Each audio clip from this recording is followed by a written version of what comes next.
ನಮಸ್ಕಾರ, ಚಿಟ್ಟೆ ಹೆಜ್ಜೆಗೆ ಸ್ವಾಗತ.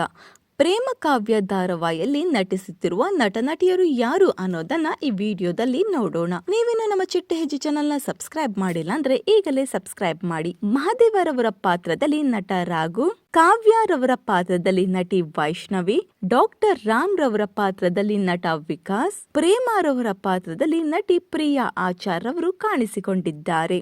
ಮಹಾದೇವರವರ ತಾಯಿ ಕಲ್ಯಾಣಿ ರವರ ಪಾತ್ರದಲ್ಲಿ ಸಂಗೀತ, ಡಾಕ್ಟರ್ ರಾಮ್ ರವರ ತಾಯಿ ಮಹೇಶ್ವರಿ ರವರ ಪಾತ್ರದಲ್ಲಿ ಲಕ್ಷ್ಮಿ, ಮಹಾದೇವರವರ ತಂಗಿ ಪುಟ್ಟಕ್ಕರವರ ಪಾತ್ರದಲ್ಲಿ ಶ್ರೇಯಾ, ಡಾಕ್ಟರ್ ರಾಮ್ ರವರ ತಂಗಿ ಪೂರ್ವಿರವರ ಪಾತ್ರದಲ್ಲಿ ಪೂಜಾ, ರಾಮ್ ರವರ ಮಾವ ಕಿಟ್ಟಿರವರ ಪಾತ್ರದಲ್ಲಿ ಜೈಕ್ರಿಶ್ ಹಾಗೂ ರಾಮ್ ರವರ ಗರ್ಲ್ ಫ್ರೆಂಡ್ ಸ್ನೇಹಾರವರ ಪಾತ್ರದಲ್ಲಿ ಶ್ವೇತಾರವರು ಕಾಣಿಸಿಕೊಂಡಿದ್ದಾರೆ. ಇನ್ನು ಈ ಧಾರಾವಾಹಿ ರೀಮೇಕ್ ಅಂತ ಹೇಳಲಾಗುತ್ತಿದೆ. ಹೌದು, ತಮಿಳು ಭಾಷೆಯ ಸಿಂಧು ಭೈರವಿ ಎಂಬ ಧಾರಾವಾಹಿಯ ರೀಮೇಕ್ ಇದಾಗಿದೆ. ಇನ್ನು ಈ ಧಾರಾವಾಹಿಯಲ್ಲಿ ನಿಮ್ಮ ನೆಚ್ಚಿನ ನಟ ಹಾಗೂ ನಟಿ ಯಾರು ಅನ್ನೋದನ್ನ ಕಮೆಂಟ್ ಮೂಲಕ ತಿಳಿಸಿ. ಈ ಒಂದು ವಿಡಿಯೋ ನಿಮಗೆ ಇಷ್ಟವಾಗಿದ್ದರೆ ಲೈಕ್ ಮಾಡಿ, ಶೇರ್ ಮಾಡಿ, ನಮ್ಮ ಚಿಟ್ಟೆ ಹೆಜ್ಜೆ ಚಾನೆಲ್ ನ ಸಬ್ಸ್ಕ್ರೈಬ್ ಮಾಡಿ. Thank you.